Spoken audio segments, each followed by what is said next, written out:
My guy, did you know that it was actually the current modern-day Republican Party that is as responsible for the KKK as you'd like to say the Democratic Party is?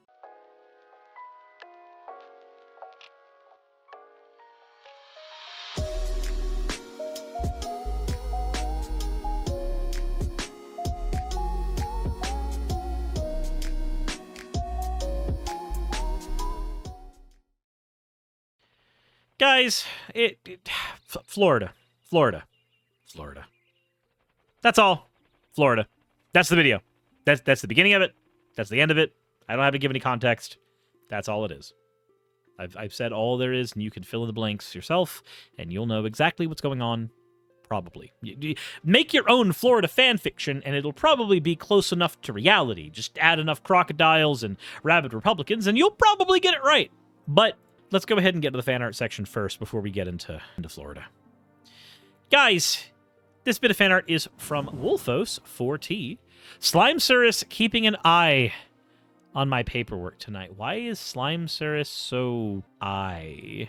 Well, that's going to be in my nightmares. The next one we have here is from Smolmaru. After 5 long months, I could finally bring myself to actually finish an art thingy. Originally, I just wanted to see what Suris would look like based from my weird androgyny grunge style, along the way it turned into grungy cyberpunk. I should have kept my hands off the neon. No, I think you should keep your hands on the neon because this is golden. This is fantastic. I love this, and it's Splatoon colors. It's Splatoon 1 colors, guys. No, this is good. Look at those boots. Look at those boots. Don't take your hands off the neon, Smolmaru. Don't do that, because I hate when I want a new outfit. I can't afford a new outfit. I'm already paying for more outfits from Suzu, and I'm already paying for more outfits from Pernia, and Bonbon is already working on 3D 2.0 Suris with a lot of outfits. I can't afford all of these, but I want them, and I hate it. Anyways, as always, everybody, thank you all for your fan art submissions. If you want your fan art to be shown in a future video, the best way to do so is to drop it into the fan art section of the Discord. With that said, if you haven't already, please hit the like button, please hit the subscribe button, and let's get right into today's topic. So, Blaze in Goglia. This bill would cancel the Democratic Party, apparently. Some people want to have uncomfortable conversations about certain subjects. Senator Blaze in Goglia is sponsoring the Ultimate Cancel Act, which would eliminate all political parties that once used slavery as part of its platform. While Democratic Party isn't mentioned in the bill, Ngoglia said that is in fact his target. For years now, leftist activists have been trying to cancel people and companies for things they have said or done in the past. This includes the removal of statues and memorials and renaming of buildings. Using this standard, it would be hypocritical not to cancel the Democratic Party itself for the same reason. My guy, did you know that it was actually the current modern-day Republican Party that is as responsible for the KKK as you'd like to say the Democratic Party is? You see, the Democratic Party, in name, yes, is the party of people who largely made it the KKK once or twice. And yes, they largely were people who were in favor of slavery. You're right, 110%. The Republican Party is the party of Lincoln, and they are the party, or was the party of Lincoln, and they are the party that then was responsible for taking the measured steps to free the slaves. Correct. Okay, cool. Fast forward to today. The Democrats of today, the people who are alive today, the people who run the party today, are here from post-Southern strategy land. Now, a thing happened with the Democratic Party, and it's why the Democratic Party got so popular and why Republicans literally started losing all of their fucking votes in the United States. The Democratic Party started shifting a lot farther left. As opposed to being the party filled with the radical people who wanted to keep black people enslaved, they became the party of economic progress, and they became the party of social liberalism, and they became the party of a lot of things. And then Ninja Kawasaki became the person who makes me fucking say, oh, whoa, why? Stop. Just go away now. Anyway, Warlord Video Game Glitch, thank you very much for saying for being on the right side of history and dropping an oh well. Thank you. I appreciate that. But guys, here's the thing. The Democratic Party, when they did that political shift, they stopped appealing to the lowest common denominator white racist. That's a thing that they stopped doing. And that's largely what the makeup of the political party is now. The Southern strategy, if you have not looked into it, was the Republicans saying that, oh shit, we're not getting a lot of votes anymore. We were the party of X, Y, and Z once upon a time. We were the party of Lincoln and stopping slavery and all that. But now it's time to oppose civil rights because we are the party that needs to have people in it, and we are running out of people. So what did they do? They appealed to a bunch of disenfranchised racists, and literally this is the verbiage that is used in the Southern strategy. The Southern white vote was what the Republicans went for, and the Southern white vote wanted things like the Civil Rights Act to not go through. Wanted things like Martin Luther King to be beaten to death. They wanted a lot of interesting things back then that were just really kind of nasty. So, you know, if you want to do this ultimate cancel party thing, then all parties are now canceled, because the Republican Party, as it exists now, the people who exist in it now are post-Southern strategy Republican Partyists. These are the people who largely would be responsible for slavery back in the day, and were responsible for things like not letting the Civil Rights Act through for as long as they could. Keeping segregation in schools, and what the fuck are they doing in Tennessee? Oh God, was that child marriage at one point? Ah, damn, I'm so sorry. What are you conserving again, anyways?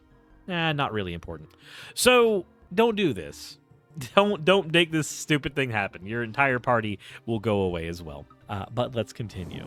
The measure, SB 1248, would switch Democratic Party voters to no party voters, or give them the option of choosing another party. The Democratic Party did adopt pro-slavery positions on their platform during the conventions of 1840, 44, 56, 60, and 64.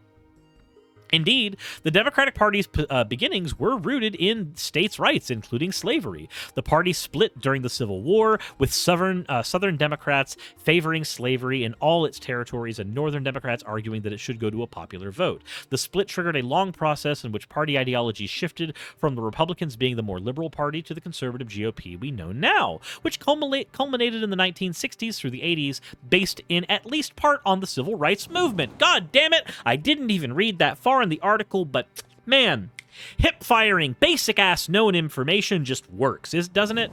This culminated in the 1960s, blah blah blah blah. A century after the Civil War, it was a Democratic president from the South, Lyndon Johnson, who signed the Civil Rights Act. The Florida Democratic Party condemned the bill in this statement. Presenting a bill that would disenfranchise 5 million voters is both unconstitutional and unserious. Under Ron DeSantis, Senator Ngogla is using his office to push bills that are nothing more than publicity stunts instead of focusing on the issues that matter to Floridians, such as reforming property insurance, addressing housing affordability, and combating climate change. The sooner DeSantis and his puppets in the legislature learn that Florida is a democratic republic and not a banana republic, the better it will be for all Floridians. According to Ngoglia's bill, the division of elections would decertify any political party that has previously advocated for or been in support of slavery or involuntary servitude. Registered voters of that party would receive notices from the states that their party has been canceled, and they are now no party voters. As for the canceled Democratic Party, it could re-register with the state so long as the name is substantially different from the name of any other party previously registered. And Ngoglia said Democrats should be called upon to face their past. Some people want to have uncomfortable conversations about certain subjects. Let's have those conversations. Okay, cool. Let's have that conversation right now. The Democratic Party is not a person. The Republican Party is not a person. We cannot hold a party accountable for the actions of the party 100 years ago, because the party, everybody in the party from 100 years ago is fucking dead. They're gone. Wait, involuntary servitude, you mean prisons? Yeah, the 13th Amendment was a really weird thing. Oh well. I say 13th Amendment. Hold on.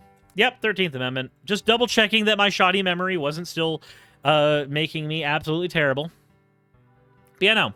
So, okay. Every Democrat that was in the party 100 years ago is fucking dead, so what are you asking them to account for? When we're talking about cancel culture, we are largely talking about people who are being put to the task for things that they themselves have done at one point or another. Not things their ancestors have done, not things that were done in the past. When we're talking about reparations, we're not talking about canceling white people, we're talking about elevating people who are currently disenfranchised. People who are currently in positions where they feel like they are not currently at state equity with everyone else. When we are talking about holding people to task for the things they've done, we are holding individual people. We're holding Ted Cruz accountable for abandoning his state during its blackout. We are talking about holding Donald Trump accountable for his rhetoric on January 6th. We're talking about holding people accountable for things people have done. The people of the Democratic Party around that time are all gone. They're not here anymore. You would be holding people accountable for literally nothing. Now, the true factor here, the only thing that this publicity stunt is meant to do is try to eliminate the Democratic Party. That's it. They don't want to have to deal with the problems that come with trying to actually build a party platform and appeal to voters. They would rather just annihilate the other party completely. Now, I'm certainly not one to say that the Democratic Party is all sunshine and roses. It's not. The Democratic Party barely represents me as a person. They don't fight hard enough for education reform. They don't fight hard enough for unions to be more accessible to people. They don't fight hard enough for my health care, anybody's health care. They don't fight hard enough on these issues and spend a lot of time talking about them. The ineffectiveness of the Democratic Party when it came to the issue of abortion, not ratifying it into the Constitution, not making an amendment, not doing something when they had the House and Senate votes both, and now we watch it fall down because of a conservative Supreme Court. There are 1,000 failures to lump onto the feet of the Democratic Party without making shit up about who's responsible for what. The makeup of the Democratic Party of today is not the makeup of the Democratic Party from the 1800s, much like the makeup of the Republican Party is not like the makeup of the Republican Party of the 1800s. And that shows a whole hell of a lot in how these two parties approach civil liberties, progressivism, and economics. But with that said, guys, I gotta throw it to you now. Let me know what you think in the comment section below. Hit the like button if you haven't already. Subscribe if you haven't already. And as always, everyone, insert end of video tagline here.